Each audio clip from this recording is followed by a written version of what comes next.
Hi guys, welcome or welcome back to my channel, and if you're new, please consider subscribing before you exit this video. That being said, let's just dive right into it. आज मैं तीसरी movie DC universe की explain करने जा रही हूँ। मैंने पहले दो ऑलरेडी एक्सप्लेन करे हैं, उसका लिंक मैं आपको ऊपर आई बटन में दे दूंगी, आप चाहो तो उसको भी देख लेना। और ये वाली स्पेसिफिक मूवी जो है ये आपको Amazon प्राइम वीडियोस और Netflix दोनों पे देखने को मिल जाएगी। हमारे यहाँ पे मूवी की शुरुआत होती है और हम देख पाते हैं कि वहाँ पे एक प्लैनेट है क्रिप्टॉन नाम का। वो काफी ज्यादा अनस्टेबल स्टेट में आ चुका है क्योंकि वहाँ पे सालों से इंडस्ट्रियल माइनिंग हो रही होती है। जिसके बाद हम यहाँ पे एक आदमी को देख पाते हैं जिसका नाम होता है जॉर-एल। वो यहाँ चीफ एडवाइजर होता है एक सुप्रीम काउंसिल का जो क्रिप्टॉन का होता है, और वो यहाँ पे सारे लोगों को इवैक्यूएट करने का प्रपोजल देता है। मगर इसके पहले कि वहाँ पे कोई भी ऐसा एक्शन लिया जा सके इवैक्यूएशन को लेके, हम यहाँ देख पाते हैं कि जो सोल्जर्स हैं वो यहाँ पे टेक ओवर करने के लिए आ गए हैं। स्पेशली जो जनरल जॉर्ड होता है वो लीड कर रहा होता है इस चीज को।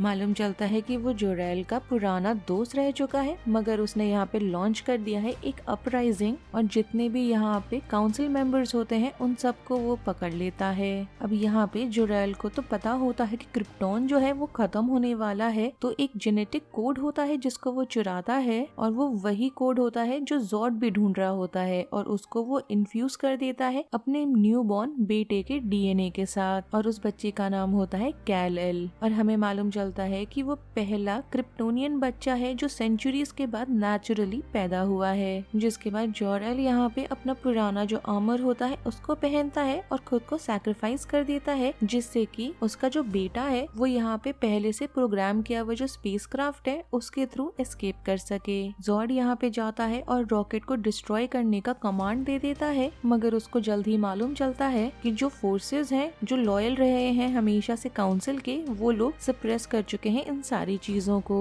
जिसके बाद हम देख पाते हैं कि एक छोटा सा ट्रायल रखा गया है जहाँ पे जॉर्ड और जितने भी और लोग रिबेल कर रहे थे और अभी भी जिंदा बचे हैं उन सबको यहाँ पे कॉन्विक्ट करा गया है और उनको भेज दिया जाता है फैंटम जोन के अंदर। और उसके कुछ सेकंड्स के बाद हम देखते हैं कि जो प्लैनेट क्रिप्टॉन है वो एक्सप्लोड कर जाता है। अब यहाँ पे जोर-एल ने जो कोऑर्डिनेट्स डाले होते हैं उस स्पेसक्राफ्ट के अंदर उसको फॉलो कर रहा होता है स्पेसक्राफ्ट, और वो क्रैश लैंड कर जाता है एक फील्ड के बीचों बीच, और वो ऐसी जगह होती है जिसका नाम होता है स्मॉलविल, और वो कैंसस में होता है। जिसके बाद हमें एक कपल को दिखाया जाता है जिसमें पति का नाम जॉनथन होता है और वाइफ का नाम होता है मार्था केंट, और वो लोग चाइल्डलेस होते हैं, मतलब उनका खुद का कोई बच्चा नहीं होता है, और उनको वो ये मिलता है और उसको वो लोग अपने बच्चे की तरह बड़ा करने लगते हैं और उसका नाम रखते हैं ये लोग क्लार्क केंट। मगर यहाँ पे जैसे जैसे क्लार्क बड़ा हो रहा होता है तो हम देख पाते हैं कि वो काफी अकेले रहता है, क्योंकि उसकी जो सुपर पावर्स है यहाँ पे उसके वजह से उसके कोई दोस्त नहीं टिकते। जिसके बाद आगे चल के उसका जो ट्रू ओरिजिन है उसके बारे में उसको मालूम चलता है जॉनथन के थ्रू, और वो यहाँ चाहता है जॉनथन बेसिकली कि क्लार्क का यहाँ पे जो सुपर पावर्स है उसको वो अपने अंदर छुपा के ही रखे। अब यहाँ पे क्योंकि नहीं चाहता जॉनथन कि क्लार्क का सुपर पावर मालूम चले, इस वजह से काफी सालों के बाद हमें दिखाया जाता है कि एक टोर्नेडो आया है और जॉनथन उस टोर्नेडो में मर जाता है, क्योंकि वो यहाँ पे क्लार्क को रिफ्यूज कर रहा होता है कि चाहे कुछ भी हो जाए वो उसकी मदद ना करे। अब इस चीज का इतना ज्यादा बर्डन होता है क्लार्क के ऊपर कि वो वहाँ से चला जाता है दुनिया को एक्सप्लोर करने के लिए, जिससे कि उसके लाइफ का क्या पर्पस है उस चीज को वो खोज सके। जिसके बाद हमें आगे दिखाया जाता है लुइस लेन को, जो मेट्रोपोलिस में डेली प्लैनेट न्यूज़पेपर जो है उसकी रिपोर्टर होती है, और उसको यहाँ एक असाइनमेंट मिला होता है इन्वेस्टिगेट करने का एक क्रिप्टोनियन स्काउट शिप को जो कनेडियन आर्कटिक में है,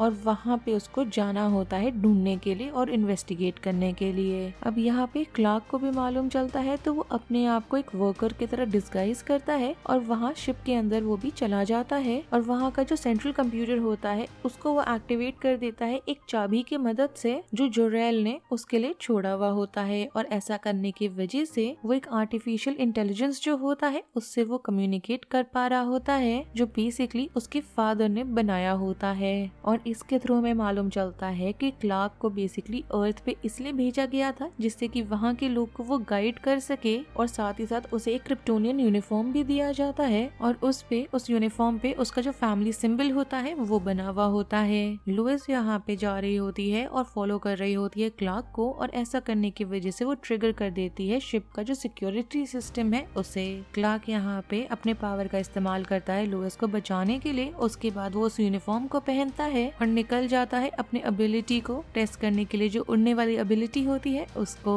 अब यहाँ पे लुइस वापस जाती है अपने हेडक्वार्टर्स में, तो वहाँ वो उसका जो हेड होता है पेरी वाइट, उसे वो कन्विंस करने की कोशिश करने लगती है कि जो इंसिडेंट उसके साथ हुआ है उसके बारे में एक आर्टिकल वो पब्लिश करे। मगर जो पेरी वाइट होता है वो मना कर देता है ऐसा करने के लिए, क्योंकि उसके पास कोई कंस्ट्रक्टिव प्रूफ नहीं है। जिसके बाद लुइस यहाँ पे क्लार्क को जाती है और फॉलो करती है और उसको ट्रैक डाउन करती है। जिसके बाद उनकी कुछ बातें होती हैं और यहाँ वो अग्री कर जाती है कि उसका जो सीक्रेट है उसको वो सेफ रखने वाली है। अब यहाँ पे हमें दिखाया जाता है जॉर्ड को और उसके क्रू के लोगों को जो यहाँ फैंटम जोन से एस्केप कर गए हैं और वो आ जाते हैं अर्थ पे, जब उन्होंने यहाँ पे इंटरसेप्ट करा होता है एक ट्रांसमिशन को जो स्काउट शिप से आ रहा होता है। अब उन्हें यहाँ पे लग रहा होता है कि कैल एल जो है मतलब क्लार्क वो आसपास ही है, इसलिए वो ग्लोबल लेवल पे जाते हैं, ब्रॉडकास्ट करने लगते हैं कि या तो क्लार्क यहाँ पर आके अपने आप को सरेंडर कर दे या तो वो लोग वहाँ पे वॉर क्रिएट कर देंगे। क्लार्क यहाँ पे जाता है, यूएस आर्मी के लोगों से मिलता है और साथ ही साथ उनके साथ जो कंप्लाई करना है उसको चीजों को लेके उसको भी अग्री करता है। और हम यहाँ लुइस को भी देख पाते हैं जो उसका साथ देने के लिए तैयार है और वो यहाँ पे लुइस को हॉस्टेज की तरह इस्तेमाल करना चाहता है। जॉर्ड का यहाँ हमें मालूम चलता है कि उसके पास काफी एडवांस ट्रांसफॉर्मिंग इक्विपमेंट्स हैं जो उसने यहाँ पे क्रिप्टोनियन आउटपोस्ट में से लाए थे। और वो बोलता है कि उसका यहाँ पे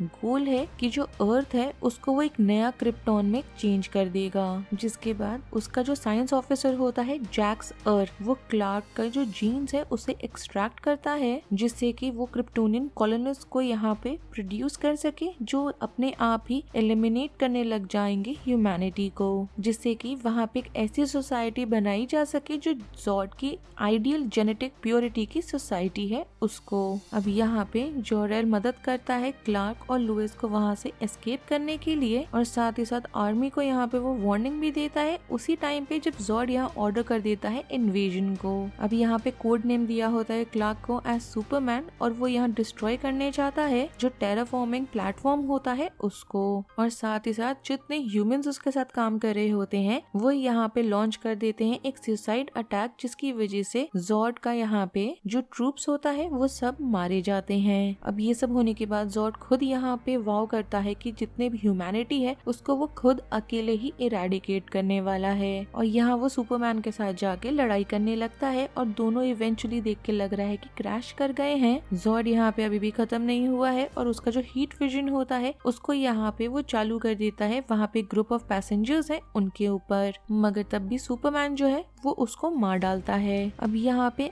आखिरी क्रिप्टोनियन जिंदा है, सुपरमैन जो है वो, और यहाँ वो परसुएट करने लगता है आर्मी को कि उसको इंडिपेंडेंटली एक्ट करने का मौका दिया जाए और ये मौका उसको तब तक दिया जाए जब तक वो खुद ह्यूमैनिटी के अगेंस्ट नहीं चला जाता। और वो ऐसा इसलिए करना चाहता है जिससे कि जितने भी खतरनाक सिचुएशंस क्रिएट हो रहे हैं उसको वो अकेले 1-on-1 जाके हैंडल कर सके, जिससे कि लोगों का अटेंशन वहाँ पे ग्रैब ना हो। आगे हमें दिखाया जाता है कि सुपरमैन को यहाँ पे as a freelance reporter Daily Planet के थ्रू हायर करा गया है और यहाँ उसका नाम होता है क्लार्क केंट और मूवी खत्म हो जाती है। अगर आपको इस मूवी का रिकैप पसंद आया हो और आपको मालूम चला हो कि एक्चुअली में सुपरमैन कैसे एग्जिस्टेंस में आया है, then do like the video, subscribe to my channel, share it with your friends and don't forget to follow me on Instagram. Link आपको नीचे डिस्क्रिप्शन बॉक्स में मिल जाएगा। Thanks for watching. Bye.